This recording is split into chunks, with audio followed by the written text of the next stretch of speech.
Hello everyone! Maayong buntag, magandang umaga, good morning from Cebu, Philippines. My name is Mild again, and I would like to welcome everyone to another exciting episode of Amonsagana's Health and Wellness Lifestyle Series. Well, I know you're excited to know more about what our Feng Shui Master has to share with us this morning. But before that, allow me first to give you a brief preview or overview of what Amonsagana is all about and why we decided to invite a Feng Shui Master to speak before us today. All right, so ladies and gentlemen, welcome to Amonsagana Cebu, the health and wellness choice of the discerning few. Well, as you know, Amonsagana is dubbed as Cebu's health and wellness destination and is located in the scenic Mandayog Hills of Barangay Pundul in a peaceful and progressive yet laid-back town of Balamban, located west of Cebu, Philippines. For some of you who might have not heard about the latest, the Cebu Provincial Government Office will soon move to Balamban from Cebu City, which also signals more progress in terms of developments and infrastructures, and even a lot more businesses in addition to what's already in Balamban. Well, we believe that a desirable project like Amonsagana deserves a location just as desirable. Being on a high elevation of about 200 meters above mean sea level, Amonsagana is considered as a new and safe haven for health and wellness, ideal for the discerning few who may already be tired of the hustle and bustle and the rat race city life. With its location, Amonsagana gives a breath of fresh air, well, figuratively and literally, because of the 360-degree panoramic views of mountains and sea. The core development philosophy of Amonsagana lies in the nurturing a sustainable environment in communion with nature. By that, we are actually an advocate of preservation of the natural terrain. We introduce native plants and edible landscaping. We introduce renewable energy. We even have water conservation and wastewater recycling systems. And we also have sustainable building specifications and materials, and even to the point of having organic gardens for an organic life and healthy living. We believe in creating a happy community in Amonsagana. And to achieve happiness, there's a need to achieve balance, starting with the environment in which one is in. At Amonsagana, we have incorporated the ideas of Feng Shui into our choice of project site and design of our houses because we believe that it is fundamental to our residents' happiness. Houses are built on stilts, and building of houses is actually being meticulously planned to give more importance on the preservation of the natural environment and the flora and fauna as part of our green and sustainable concept, which is of course leads to the creation of more positive energy when everything is in harmony with nature. But of course, we are no experts of Feng Shui. So we believe that there is still more about it that most people, including us, need to know about. It is a fact that most people underestimate the life-changing influence of Feng Shui over them. On the other hand, others also overestimate it, not knowing that there are also other factors at play. Feng Shui has become a mainstream word, yet not all are able to fully grasp how it actually impacts our surroundings and our daily lives. This is why our speaker is compelled to share the roots of Feng Shui and how it works. At this moment, it's better that we get the real Feng Shui master to do the talking and tell us how we can achieve the abundant life through the art of Feng Shui. Ladies and gentlemen, I'll be introducing to you now our resource speaker. Our esteemed resource speaker grew up in Singapore from a family with Feng Shui background. At a young age, the power of positive and negative energy and how best to influence them have made him curious.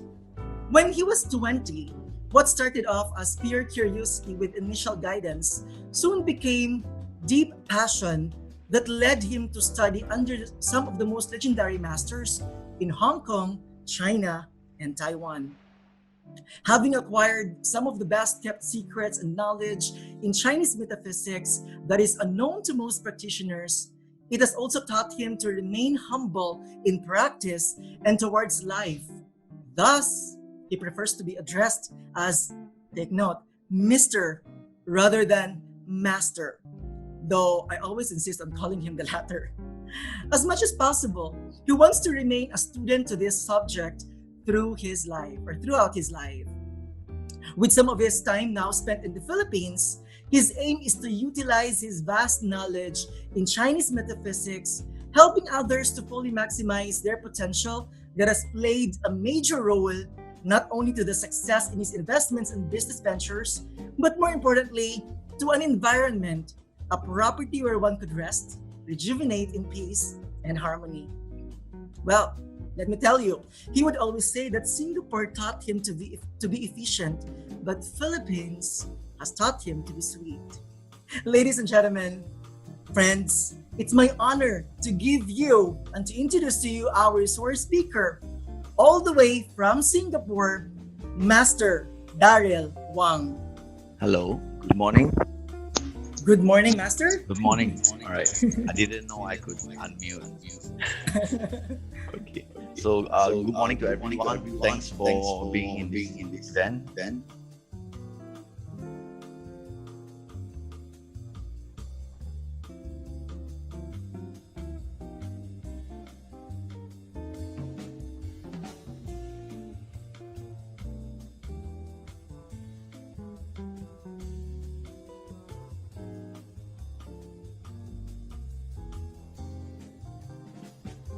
Right. So we'll start with the Feng Shui misconception. Right. So I'm sure a lot of quite a number of people that I spoke to in the Philippines, it's a lot about the lucky charms, and some superstition kind of thing. So I would say that lucky charms are perhaps, in terms of Feng Shui, it has got the least bearing. It could help perhaps psychologically, but it is not really Feng Shui. So Feng Shui is not fortune telling also. It's not to forecast the future, but rather it is the study of the environment. So something that is very natural. Feng Shui is the study of the environment. It is not fortune telling. So this is something that we need to be, first of all, very clear about and to differentiate it. Okay, so how Chinese metaphysics works and how it would help improve one's life and well-being. So in Chinese metaphysics, there is different subjects within Chinese metaphysics. So there's different topics. So you have got the 4 pillars of destiny, which is the astrology side. You have the I Ching, which is more on divination side. And then you have Feng Shui, which is more on the environment side of things. So first is that we need to understand the cosmic trinity of heaven, man, and earth. Each governs 33% of your overall well-being. So first, we talk about the heaven luck. All right, so that is the 4 pillars of destiny. So destiny is something that is in Chinese context, right? Religion aside, nothing about religion, but in Chinese belief, we believe in certain things to be predestined. So using the time and date of birth of an individual, we gain access to an individual's predestined data, right, which provides knowledge and answers to your life path and literally everything about our life.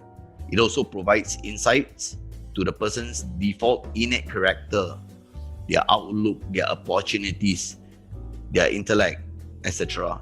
And it also provides an understanding that what is favorable and unfavorable to you. So, for example, if you're not certain things are not good for you, then so basically it's to work on your strength and to improve your weakness. But you must know basically what is good for you, what is favorable for you. And in the 4 pillars of destiny, the predestined data would be able to provide a guideline, right? So for example, not everyone is made to be an entrepreneur. Not everyone is made to be a salesperson. Not everyone is made to be a chef. You need that gift, so like one of my videos that I've shared in my group, so it's something like the boxing legend Manny Pacquiao, right? So you can go through the same kind of training as him, you can have the same diet, train with the same trainer, work as hard as him or even more, but once you get into the arena, you will not be able to get the same achievement as him. The reason being is that it is God's gift.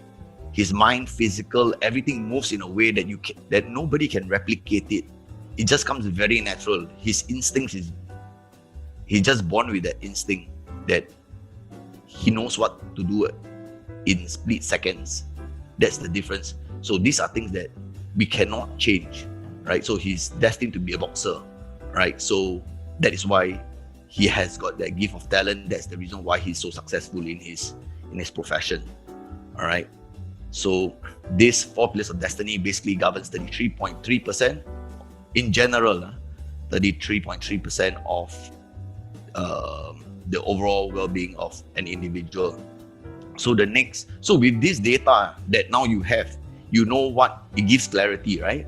So you know what is good for you, what is not good for you, when is your luck, when is not your luck, and then you can start to plan your path.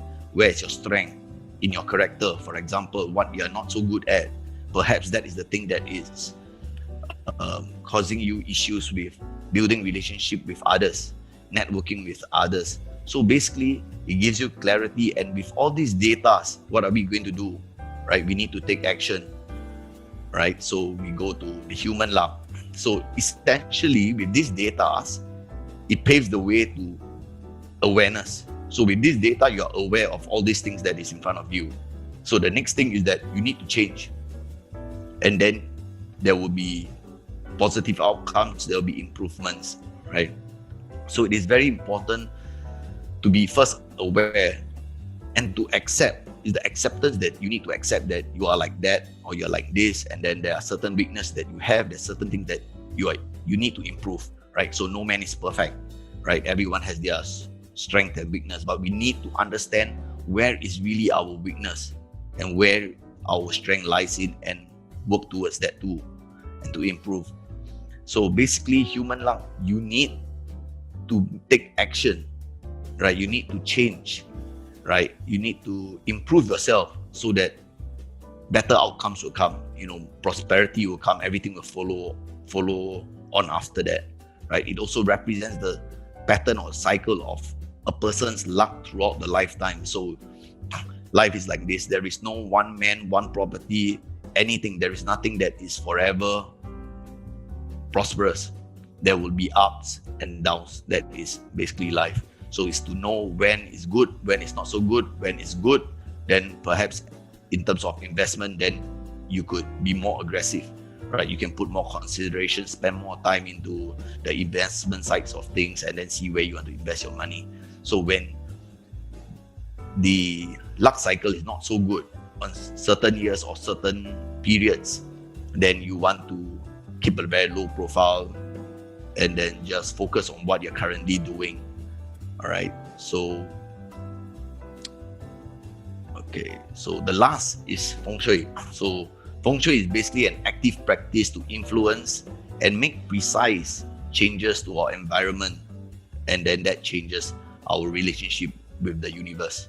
So it serves to create and amplify opportunities. So Feng Shui, I want to be very clear about this, that Feng Shui is not, it's always tied to wealth, So once you talk about Feng Shui, everybody relates it to wealth.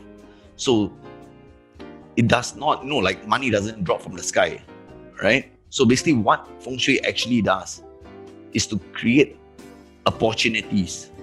But whether you decide to grab it or not, that is up to you. If you lie in bed every day, then, with the best Feng Shui, with the best studies, there's nothing that will happen. We need to take action, right? So Feng Shui actually provides a very conducive place, especially when you need to rest and rejuvenate.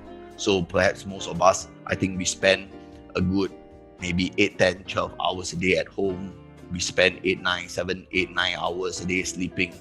So that is so the environment in your property, it's very important. So that supports your goals and the quality of life. All right. So again, Feng Shui, it is not some voodoo stuff or some mystical stuff. It's basically a subject itself that has been ongoing for 5,000 years. All right. So basically, with this, you understand that the heaven, man, and earth luck. So earth luck is Feng Shui. The man luck is your actions, and heaven luck is your predestined data on who you actually really are. Okay, so I'll provide you a brief overview of what Feng Shui theory is based on. So some of them, they have got no idea what is Feng Shui, how the Feng Shui came about, and like they tag it a lot to some very mystical stuff, and then like plucked from the air, and then we just talk nonsense across, right? So it's not. It is actually really. It's nothing magic. It's not magic. Also, it's basically the study of the environment, and it has dated back for more than 5,000 years ago.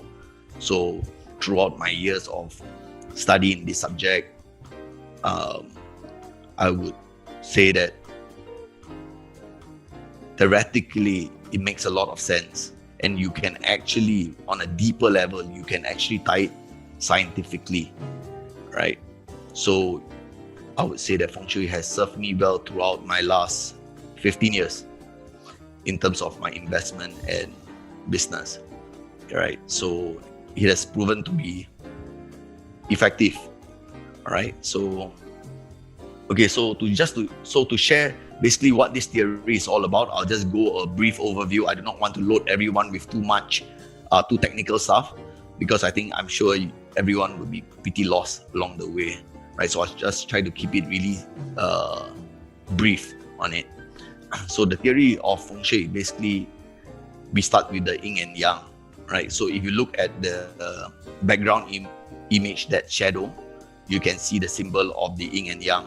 So you will be able to see there is half white, half black, right? And then within the white, there is a black. Within the black, there is a white. So this basically tells you that in this world, there's always two sides of things. When there is correct, there will be wrong. When there's a man, there will be a woman, right? So there's always two sides of this thing, all right? And both needs to be together to sustain.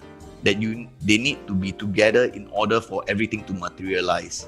So for this universe to materialize, it needs both yin and yang. All right. So when we tie it to yin and yang, is a little bit slightly deeper. Is that when we talk about time, we talk about the day, the night, the full new moon, the summer. When there's summer, there's definitely winter. And when you tie it to the space, the environment, we talk about the sun. When there is sun, there's earth. When there is sunny, it will be shady. When there is the north, there will be the south. When there are peaks, there will be valleys. So there's always two sides to things. All right. So in terms of functions, is that faster and slower, moving, resting, growing, decay, expanding, contracting, so on and so forth. All right. So the next would be for those who have some perhaps experience in Feng Shui. They will be, especially if there's any Chinese here today with us, then they would often hear of the phoenix bird, the dragon, the tortoise, and the white tiger. So basically these are used as it is not the real dragon or the real tiger. It's basically used as markers to indicate certain landforms and how prosperous the landform is, right? So you need support, right, So yes, okay, so I'll just keep it at that for simplicity wise. Okay, so this is the other thing about Feng Shui, the 5 elements. Behind Feng Shui, the theory is the 5 elements. So 5 elements basically throughout Chinese metaphysics, whether you're talking about different topics, different subjects within Chinese metaphysics, it requires the understanding of these 5 elements. Right? So it's the fundamental elements of everything in the universe. Right? So it's used to determine the interaction and relationship in all matters. The interaction of these elements would be able to tell us that. And then each, on a deeper note, is that each element has different aspects to it. So you talk, example, fire is south, all right? Then season, climate, colors, shapes, organs, etc. Right? So there's, within each element, there is a deeper meaning to everything. All right. So if you can see that image, you will see that water, there is a growth cycle. So the growth cycle is that the wood will grow fire, fire grows earth, earth grows metal, metal grows water, water grows wood. And it has the reducing cycle. Then you go anti-clockwise, right? The wood, right, would deplete the water would deplete metal, metal depletes earth, earth depletes fire, and so on and so forth. All right. So yes, okay.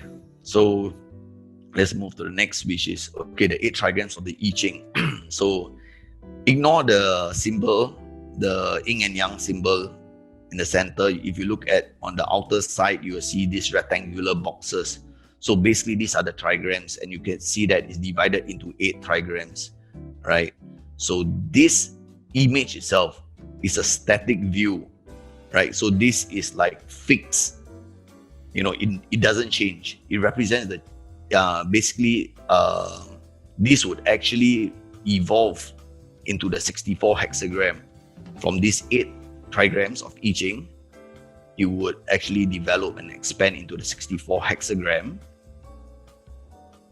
of I Ching, right? So why is it expanded? The reason is that one is static, one is fixed. The other is that it's in current times. We need to adjust it to suit the current times. It's a process of change. That's the reason why, if you look at the image of the 64 hexagrams, the whole full circle, there is 64 hexagrams, and it's used to analyze, influence, stabilize, find the balance in the environment. So it's very important that for a person is not to have too much of anything.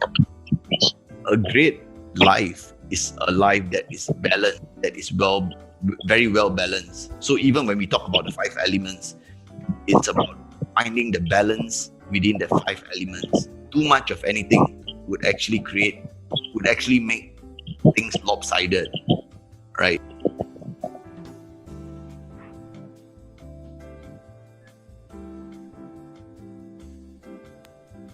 Okay, I'm back. Sorry.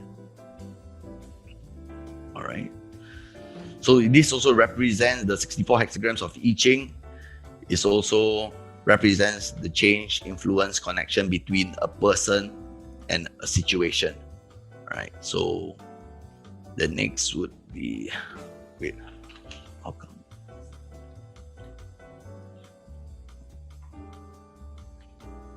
All right. Okay, so this is the 8 direction cycles of the Luo Shu. So if you can look at in the center, you'll be able to see numbers, right? So basically in Feng Shui, we use numbers to represent, so you'll be much faster. So example, the numeric 9 signifies fire, signifies south, and furthermore. So it goes quite deep into different meanings. All right. So north is water, northwest is metal. So this, I would say that, for example, how does it affect property? Okay, so for example, there is actually a few methods that in Feng Shui that we utilize. We can utilize, example, your date of birth, to be able to determine what is a favorable element to you. We can use another subject, which is the life gua, to determine what is favorable for you. All right. So basically, we just quote, for example, right? So we say that, let's say, okay, example, you need fire, all right? So perhaps you want to locate yourself more in the south, all right? And on the south, we also have to look at the external side landform. For example, there's a mountain at the south. How does it affect? So to simplify, is that mountain and water has an influence on the property itself.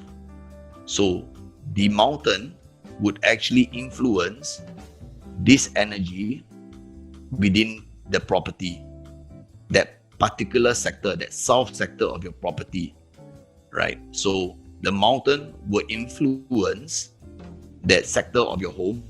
That sector of your home, that energy would actually affect the occupant. So basically, this is how it works. That's why we look a lot about the landform. Landform Feng Shui is very, very important subject, topic in Feng Shui. Okay, so we also have the 10 heavenly stems.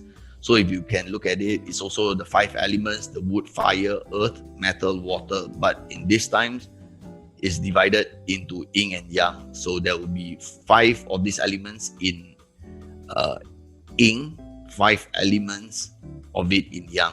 That's how you get the 10 heavenly stems. All right, and then the 12 earthly branches, right? So basically, this correlates to the 4 seasons and day in 2-hour cycle, right? So basically this ties time and years to directions. So it is very important that in Feng Shui that we calculate time. Time factor is very, very important, because if you do not calculate time, when is it prosperous, right? Can the energy always be prosperous within this property? No, right? So we need to know, using time calculation, we must be able to determine at this point of time, this property is receiving good energy, because we can't wait that, for example, if we calculate it and then it's like perhaps 60, 70, 80 years later, then what's the point? You're not going to get anything, right? So time is very important to factor into Feng Shui, all right? So this is the 12 earthly branches, and then we have the Kanshi combination. So basically, this is used to measure day, month, and year. So again, it's all about time. The time is very important. We need to know when it's a good time, right? So we do not just blindly, just walk without any direction.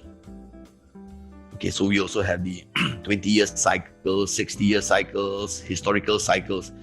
So every 20 years, basically, there's a change in cosmic energy, all right? So basically, all these cycles in ancient times is actually used to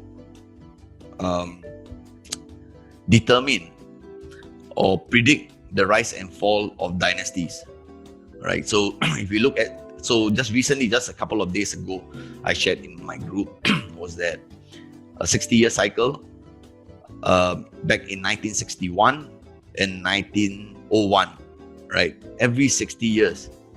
And now it's 2021, so it's every 60 years. In the past, in both that year, in 1901 and 1961, that year, both years has got military coup, right? So it's basically the same type of year. So it brings about brutal killings, earthquake, landslides, right? Military coup. So just a couple of days, I think 1 week ago, you can see that in Myanmar, its leader Aung San Suu Kyi actually was arrested. A military coup was ongoing.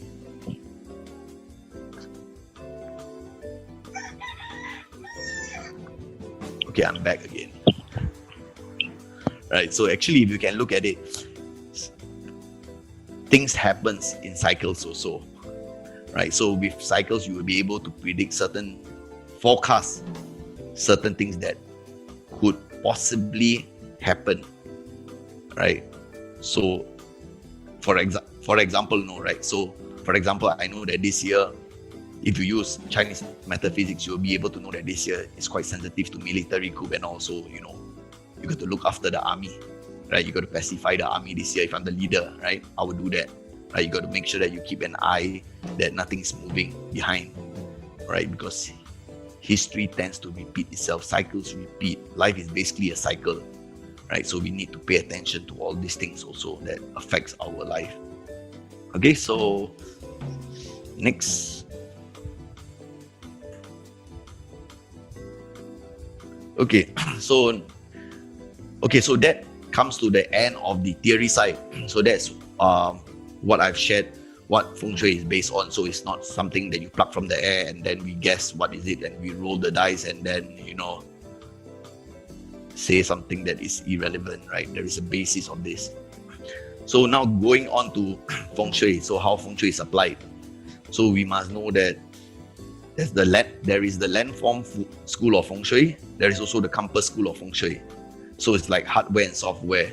They work in tandem, right? It needs to be used together to have a very good effect. So, example, you have a Apple phone, right? You have Apple phone, that is the hardware. You need the software, you need the operating system, the iOS, in order to function. If you have got a PC, computer, desktop, you need Microsoft, the software, right, in order for it to function. So in Feng Shui, it's also the same.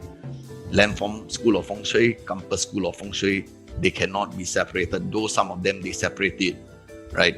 But personally, I believe that you need the both of them together because each has its strength, right? But if you want the maximum effect, you want very good effect applying Feng Shui, you need to apply both schools of Feng Shui. You need to know everything about Feng Shui, all right? So when we talk about, first I speak about landform Feng Shui. So landform Feng Shui is basically we look at things on a macro level, on a wider scale. So this entire area, example, we put 30 kilometers, 50 kilometers radius, right? How does the environment affect this particular property, right? So we look at land elevation, we look at soil quality, we look at where the water mouth, we call it a water mouth, right? So perhaps maybe some of you may be curious, what is water mouth? What are you talking about? What is water mouth? So basically, again, this goes back.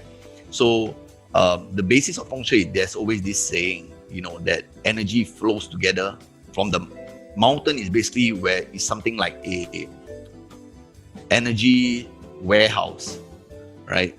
So energy flows through the mountains, and once it meets water, that is where it starts to consolidate. All right, so we need to look at where the water mouth is, because the water mouth, the junction, is where you have the most energy, right? And then we need to determine if it's a good type of energy that is flowing, that is coming, or is it negative. So if it's negative, then we try to avoid.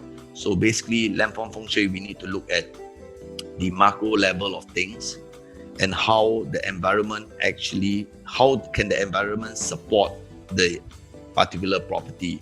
Then we move a step closer to the example 1 kilometers, 2 kilometers, or 500 meters, 2, 3, 500 meters within that property radius to see the structures, right? How does it support this property?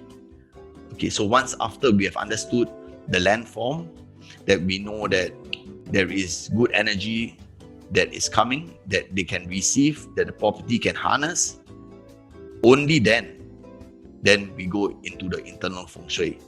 If the outside fails, we don't even bother to look at the internal Feng Shui. All right, so there are people that, there are Feng Shui masters who actually go straight to internal Feng Shui, right? But I would also say it depends on country basis, right? Certain countries, especially countries that are very large, big, right? Then you definitely can't straight away go to internal Feng Shui, right? You need to look at the external aspect first. If external aspect pass, right, then you go into the internal Feng Shui. If outside fail, forget about it. there's nothing basically you can do much about it. All right, you can't hang some stuff and then reconfigure the energy. It doesn't work that way. It's not being practical.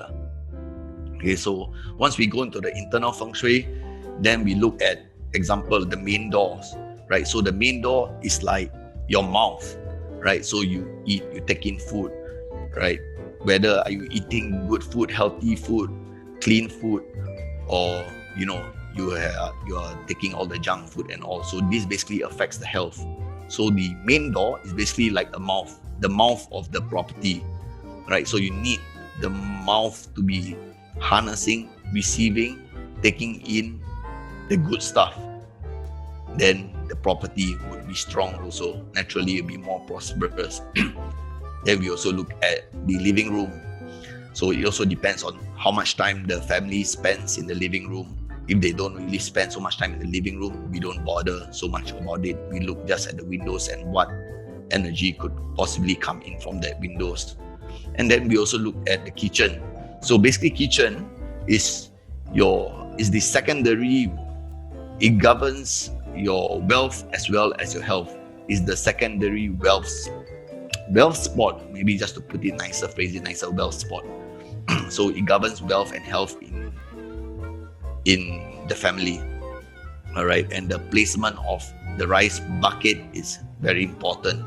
Also, the stove positioning is very important. It must have got support. It must face a prosperous direction, right? So then that improves the health within the family. All right, and then we look at the toilet is basically every property you have the good and the bad energy. This is how it is. There is no one property that only has good energy, right? So again, the yin and yang thing, everything, there's always two sides. There is no perfect scenario. But when we do internal feng shui, using compass, we will be able to determine the energy map within a property. So once we have that energy map, we would know where is the good and the bad energy resides within that property. So we would want to use the good energy for bedrooms, for the kitchen, for the main door, right? And the negative energy, preferably we want it to be in the toilet, because that's something that you don't spend much time, maybe 10-15 minutes and you're out, right? So negative energy, we want the toilet to be all there, or the storeroom, something that you don't use. Just keep it quiet, lock it up, close it up. You don't really use it. It doesn't affect you at all. And then we go to the bedroom. So the bedroom is very important, because that is something that you spend a good 7, 8, 9, 10 hours a day sleeping. So you need to have a very conducive room, right? And the room, your headboard must have a support that stabilize you when you're sleeping. So I would also give, so with this, I also want to give everyone some value into this event, all right? So this has been perhaps one of the secrets in Feng Shui that the masters have always, through years, decades of data that they have collected, right? So in a bedroom, husband and wife, preferably we want, for example, when you're lying down, we are saying that in a lying position, the man should always be on the left, the woman is always on the right. So there's a lot of data that have been collected over the last decade, century, that has shown that frequently when it's on the opposite side, when the male is on the right, the female sleeps on the left, they will have relationship problems, right? So that's something that you can take note of, all right? So, okay, so I hope everyone understands the landform Feng Shui and Compass School of Feng Shui, the external Feng Shui and the internal Feng Shui, all right? So, okay, I would go into this thing would be the something that you can actually use, that you can do. Okay, so the 2021, this year, the prosperous energy is in the west and northeast. So take note of that. So it may benefit people, but I would like to remove working from home, because working from home setup is you can apply it, but there is more consideration when it is at your home, because you're going to spend a lot of time. So this is more applicable. For example, you're going out to meet your client, or you're going out to close some deals, do some business, meet some important people who can influence your career or your business. So for example, you'll be going to perhaps maybe a restaurant to eat, or you'll be going to some lounge or Starbucks to have a coffee or what. So so what you want to do is to actually, okay, so this is how you do it. So once you go to that, example, you go into Starbucks, right? So all you need to do is to basically turn off. It's very important to note that you have got to turn off your location service, all right? Because we are trying to get the magnetic direction, all right? So you turn off your location service. You just, just act, just go to the center of Starbucks, just stand there a little bit on your compass, and then you will be able to note where is the north, south, east, and west, right? And where's the northeast, where's the southwest, you will be able to determine. So from then on, you have got to picture that property, divide it into 9 boxes. Okay, so once you divide it into 9 boxes, estimate, you can just do a brief estimate, all right? So once you imagine, okay, there's 9 boxes, 9 equal boxes within this Starbucks, then you will be able to know where is the northeast and where's the west. So you try to locate yourself at that site. You try to find a seat there. So you sit closer to the window. So that gives you a little bit more confidence that you are correctly inside west. All right.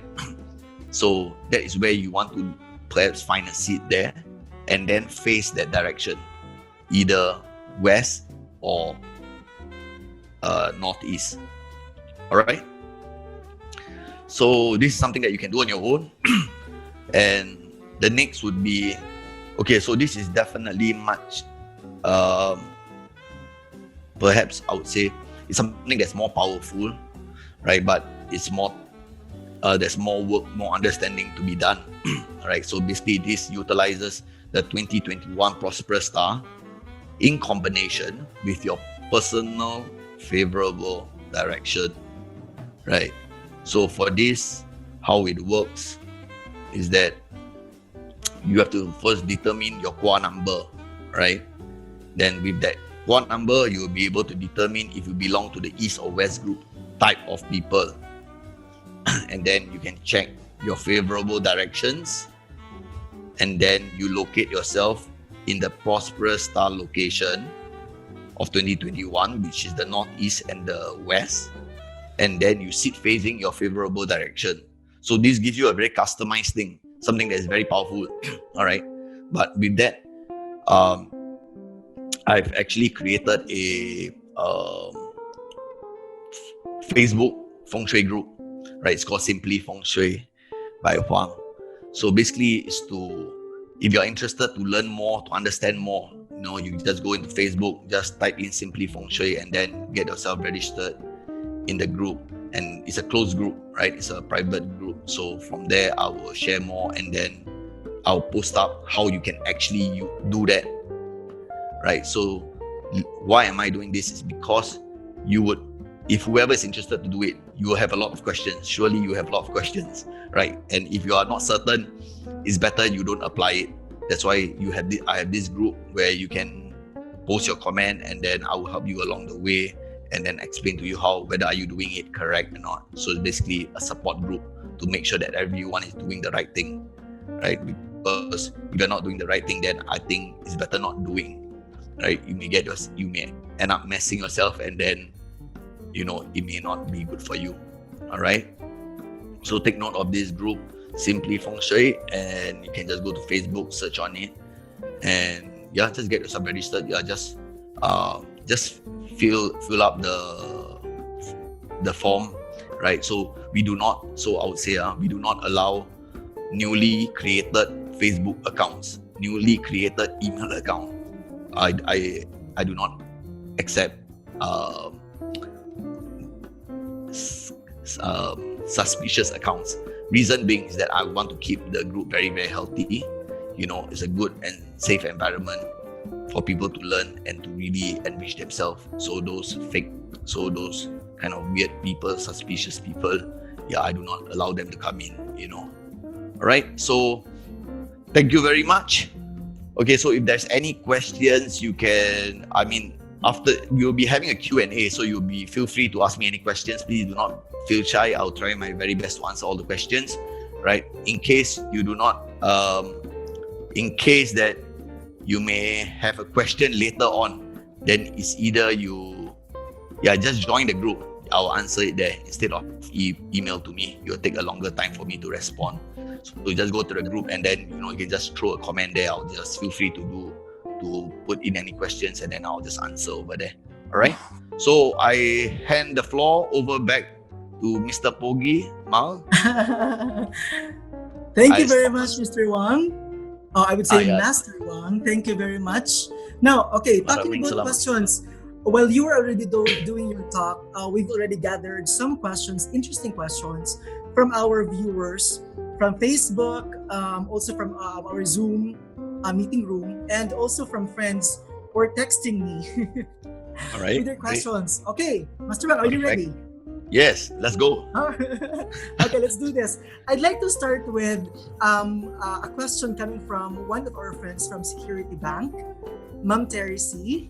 So she was actually asking, Master, can we change our destiny? Okay, so destiny is fixed, right? So you can influence it, but you can't change it totally. We're talking about 360 degrees change, right? You can improve on it. So you need to use, there's two parts that you can use to influence your destiny, right? One is through taking actions, right? So you need to understand your destiny chart, and then you take actions to change and improve where you are lacking, and to understand what suits you, what is favorable, what is not favorable for you, and then you use Feng Shui to provide a very good environment for yourself, which influences your destiny also, which puts you in a better position. All right, so I hope I've answered your question. There's two parts. One is that you need to make changes to yourself. You need to change yourself. The other is to utilize Feng Shui. So many times, a lot of them, they would prefer to use Feng Shui, because to ask someone to change is very difficult. Even through my experience, it's very difficult. It's only when in a time of crisis, very bad times, then people are willing to change. When times are good, nobody bothers what you're talking about. Nobody is willing to change. Very difficult. That's why they just opt for Feng Shui. It's faster, easier, right, than changing yourself. All right, so I hope I have answered that question. All right, thank you. Well, anyways, if you still have more questions later on, you can always go to the page, the Facebook page of Master Wang, to give your questions. But Master, I still have some more questions here. Yes, go ahead. This is coming from Miss Yvette Yap. She's asking, what is in store for us in this time of pandemic? What is in store in this time of pandemic? What is in store? You want the truth? In general, I would say that like this year, it would be, things would still be relatively slow, so because there is a missing element of the fire. Fire signifies happiness, so that element is still missing. So when it's missing, people are still not happy, investors' confidence is still kind of low, so you don't expect the stock market to be flourishing, right? It's going to be very volatile.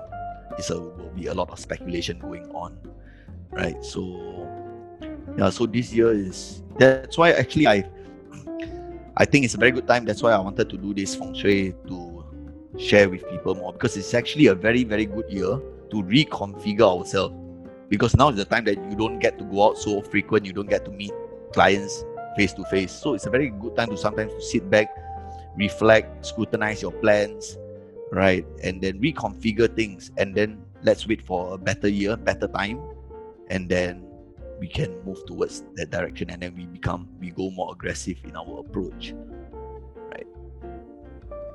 right? Okay. Right. Next question, Master. This is actually coming from from our friend all the way from LA, from Los Angeles, Oh, Mr. Ed nice. Franco. Yes, he's happily married to a Filipina. And his Oh, great. question is something to do with, you know, the position in bed. I mean, like of Right. the husband and the wife. So his question is, okay, let me just look at this one for a while. Regarding bedroom and couple lying in bed on left or right, how do you determine left or right? So in a sleeping position, so on a sleeping position, imagine you're lying on the bed, right? Mm-hmm. The man must be on the left, the woman must be on the right, in a sleeping position. Correct? Could you Yes. able to understand that? So on a sleeping Yes. position, so when you're lying down, you got to make sure that the bed is like this. The man sleeps on the left, the woman sleeps on the right, lying down like that. Yeah. Ken, is that a good explanation? Perfect. Yes. Okay. Follow up question, Master. What Yes. if one of the Yes. Go ahead. partners would actually insist on sleeping on, I would say, the wrong side of the bed because that's his most comfortable or that's her most comfortable position or side of the bed? Is there anything we can do about it? Um, if they are very comfortable, then you can try. I mean, as in, there is no harm trying. Keep it to the, because if you are very comfortable in that position already, then don't make changes to it. But you just monitor. If you notice that frequently, things are getting more tense up, argument is going on, then maybe you want to swap positions and then try it out. Yeah. So it's also very important to make sure that at the back of the bed head there is no windows. That is definitely a no-no. All right. So when you're sleeping, your bed head, above your bed head should never have a window. Okay, that would actually affect your sleep. You're not gonna sleep. So whoever has got a window above your bed head, I'm pretty sure that you have problems sleeping, or that the relationship will be under more stress, and possibly there could be a third party coming in. All right, so just take note of the bed head. Above the bed head should not have a window. So if you have a window, if the next question would be, if you have a window, what am I supposed to do? Either you seal it up, put a curtain, close the window, put a curtain, put a blind, block it out. All right. Right. Actually, there's a question related to that, and I think it's been answered already. Why there should be no windows on top of the head at the bed head. So I think you already answered that one. But the thing is, there's also another question here. Coming from Miss Yvette, what is the fortune of a metal rat for this year? The metal rat.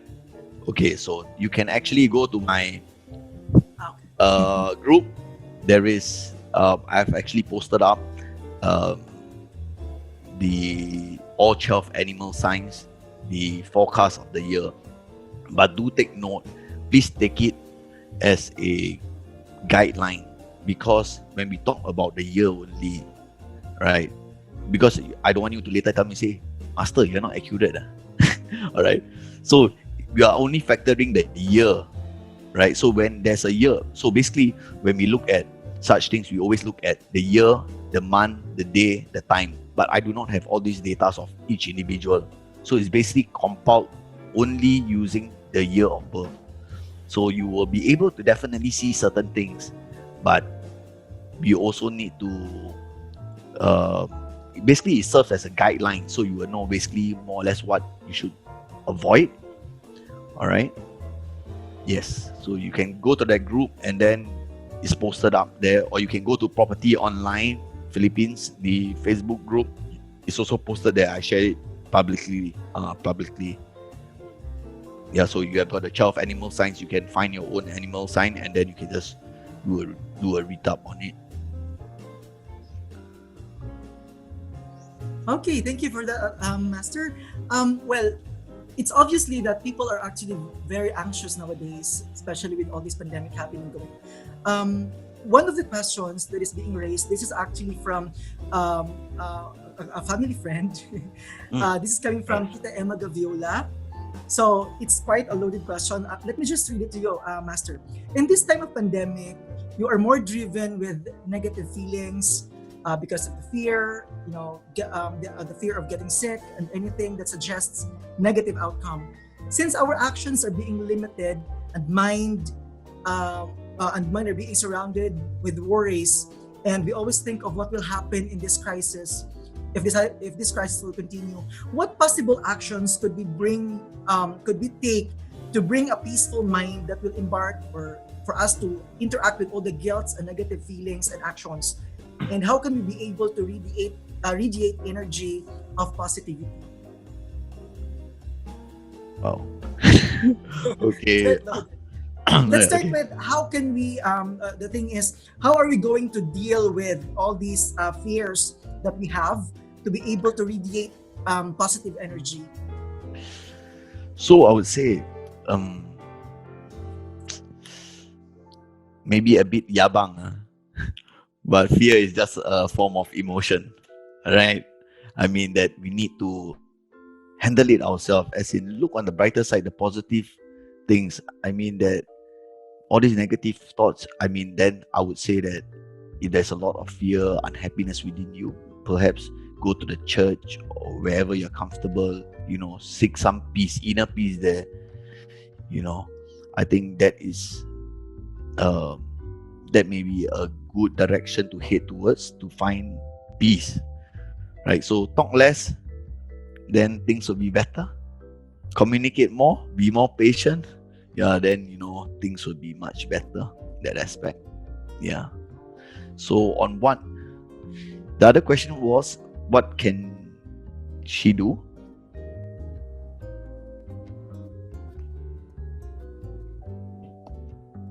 I can't hear you. Sorry. Okay, the other question was what is she going to do to be able to radiate the positive energy? You mean to harness? Yes. Okay, I would ask it that way. so I would say that what you can do is to basically, example, you want to DIY yourself. What you can do is actually focus on your main door. So make sure that the main door, just outside of the main door, to the inner side of the main door, that area, make sure you declutter it, make sure you keep it spanking clean. All right, because that is where the mouth is, like what I've mentioned just now. That's the mouth, right? You got to make sure it's clean, that area is clean, right? So that you can better harness energy.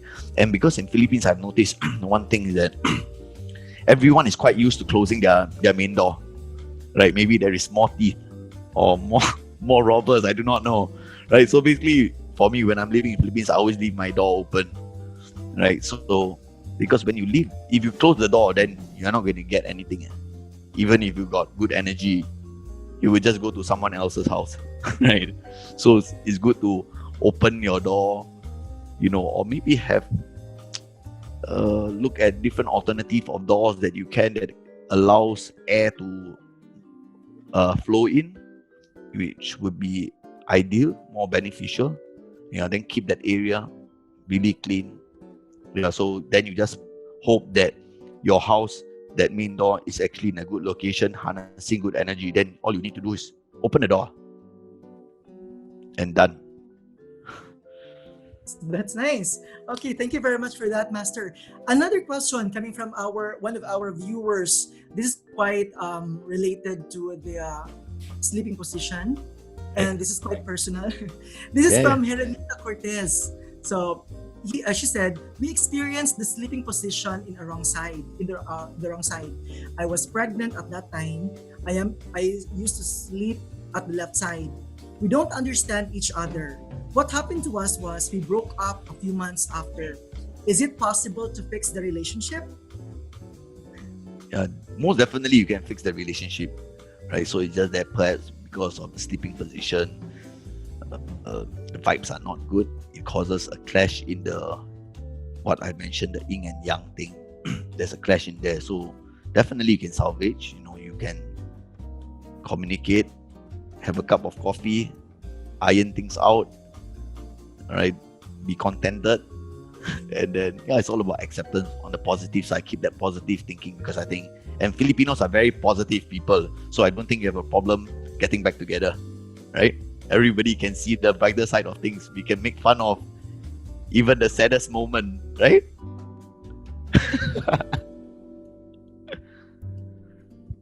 Well, that's how we are as Filipinos, actually. Okay, now there's also a question here from Sir Edward Franco, which I believe has been answered by Miss Karen. He was Sir Edward Franco was the one who asked from LA, all the way from LA. He was Right. asking if you are available for consultation, and I believe Miss Karen was able to answer already the question. That Right. yeah, she gave information about how he can reach you Right. for consultation. Okay, Mhm. another question, Master. Yes, go ahead. Regarding exterior part of the house, this is actually coming from a friend, Mr. Janelle Francisco. I read somewhere that I should have a water fountain next to my door. There isn't much space next to my door. How am I going to do it? Okay, so question. So a lot of times, whatever you read on the internet, we must take it with a pinch of salt and not to get too serious with it, because you need to know why are you putting the water fountain there, right? It's not, if putting a water fountain is so easy, then I think all of us sitting here will be very rich today, or having a perfect life right now, because all we need to do is just to put a water fountain just at our doorstep. So we need to know, the question is, why do you want to put it there? What are you trying to do with that water fountain? Which, yes, the water fountain is an element aspect because it's water, it's an active water, right? But the question is, what do you want it to do?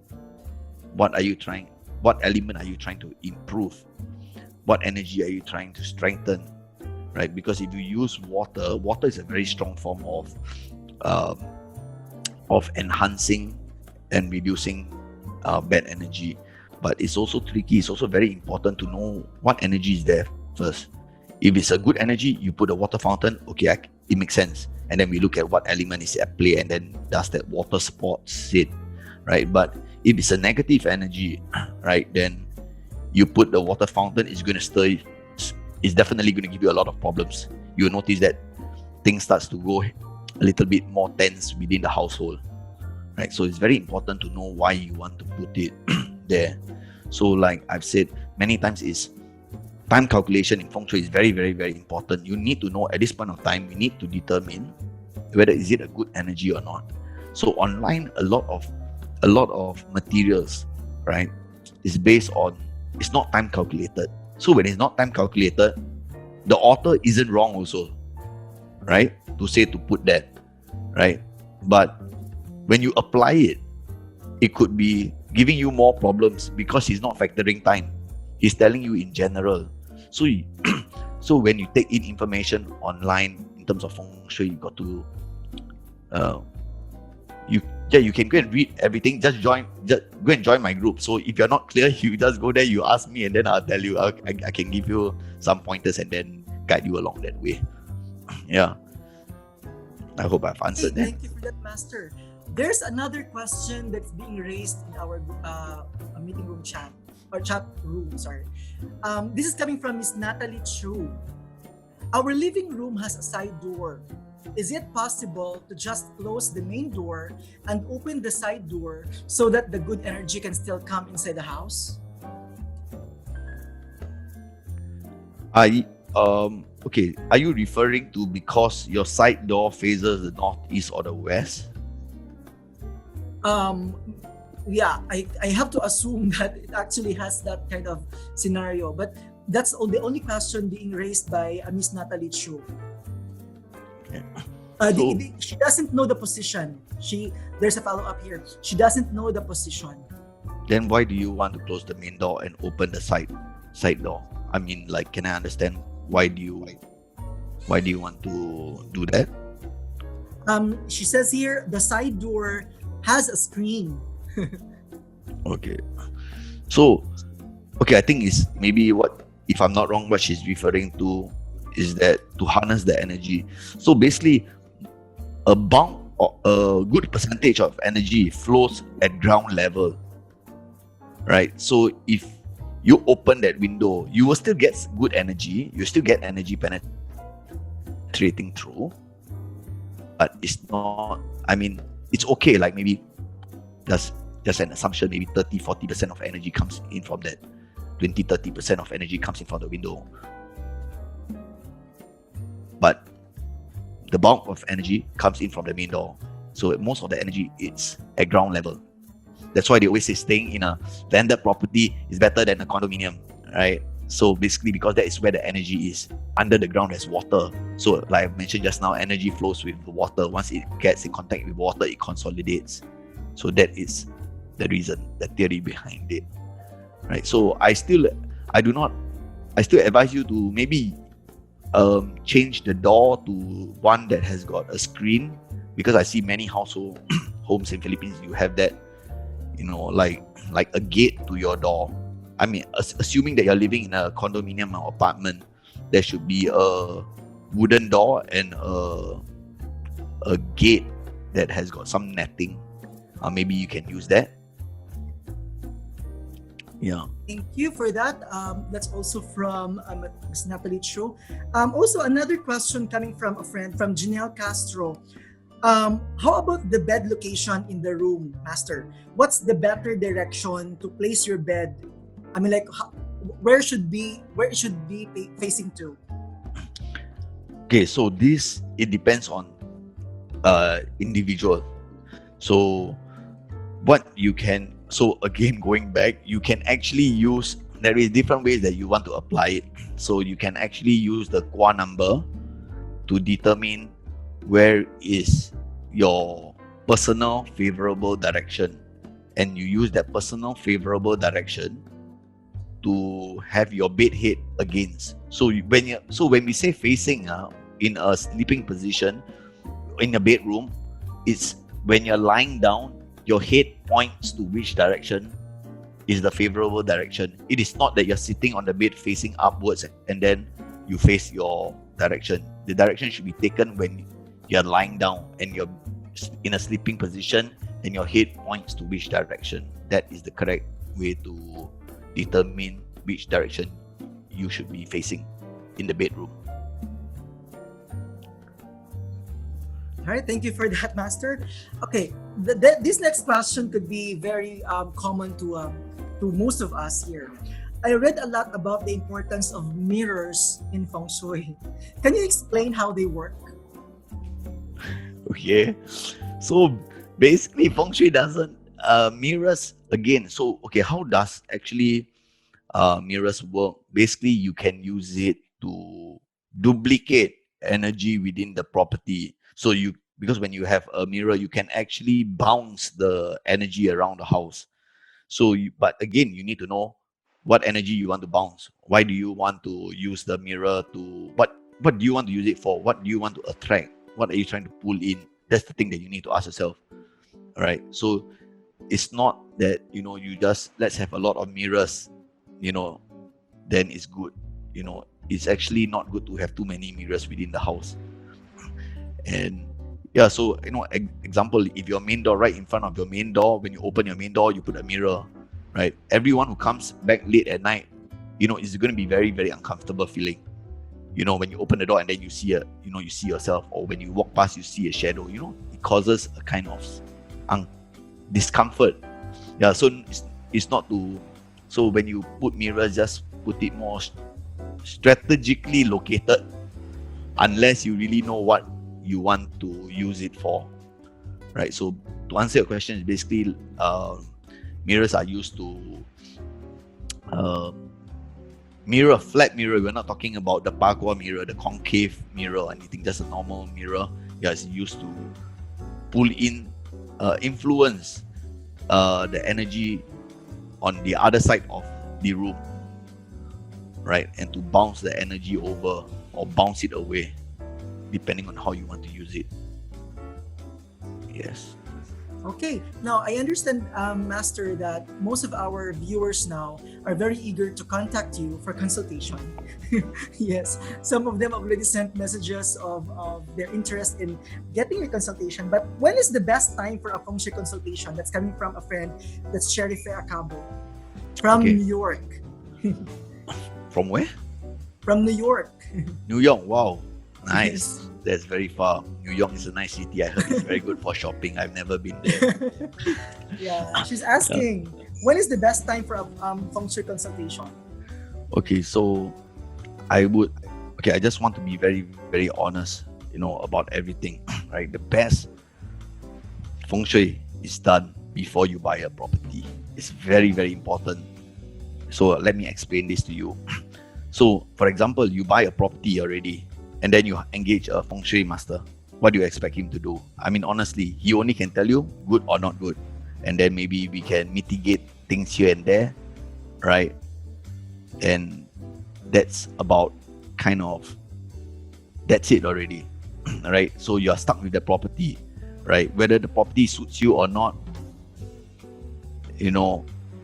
from my understanding, no masters will tell you, say that, I mean, you just bought a property. I can't be going to your place and tell you, say your property it's really bad and then please move out. You're going to offend people, right?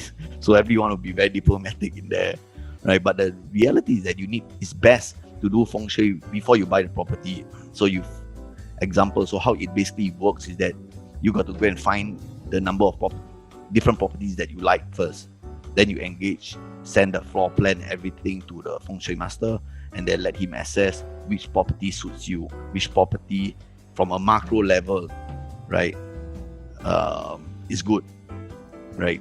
So it's better to do it before you buy a property. So selection of property is very important, because once you select a good property, right, it makes the job become way much easier. First, I know that definitely I'm going to get good energy. I'm just going in to switch on all the lights, correct? It's like switching on all the lights. I just have a good property. We just go in, turn on all the lights. The whole house illumines, right? But when you buy a property that's not so good, when we go in, we can't make everything good. Not possible, right? We need to be very practical, and I want to be very honest with you on this. It's not possible for any feng shui master, no matter how good you are, right? How experienced you are. If it's a bad property, you can't change it to become a good property. Not possible at all, right? What we can do is to mitigate, right? To reduce the influence of the negative energy. Yes, so I hope I've answered that. So to follow that, Master, how often do you find yourself recommending people to move out of the property? No, I stay with it. I mean, if you're happy there, you're feeling good there, then there is no time that you should move out of your property, unless you really, you have got plans to move out, or you want to move to a different city to live or whatsoever, but if a property is good, right, I would say right, if a property is good, it can last you 60 years, right? No property can last you forever, but that's the reality of things, right? It's whether you can accept it. If you cannot accept it, then no choice, right? But if a good, well-constructed property, right, it can last you 60 years, 60, 80 years, and that's about it. If a property it's just very average, maybe it can last you 5 years, 10 years, and then so it's important. I think it's very important to consider feng shui, but again, I'm not trying to sell myself, right? You can find any other feng shui master, it doesn't matter, but just as a guidance, it's very important to consider feng shui, because I've tried it before. I applied on my family, on my very close network. It has shown very, very, very good effect, and the vibes are very different. I would say very, very different. When you get into the house, once you step in, you can't explain it, but you can feel the great difference in there, and people tend to be more patient, more the relationship within the household definitely much better. So in office setting, you will see people working much better also. They're able to focus, and when they're able to focus, they are more efficient. That's how you generate profits for your business. Right. All right. So I Yeah. guess so far we have lots of questions already, and I believe some are gonna go straight to your Facebook page, Master, to ask you personally on their questions. So I hope everything is clear. I mean, like for now. And if you have questions, again, we would like to invite you to contact Master Wang through his Facebook page with, of course, those accounts that are, I would say, legit, because those are the only accounts that Master Wang will be accommodating. So, again, it's my honor to have you we're here with us, Master Wang, and to have everyone also to join us today.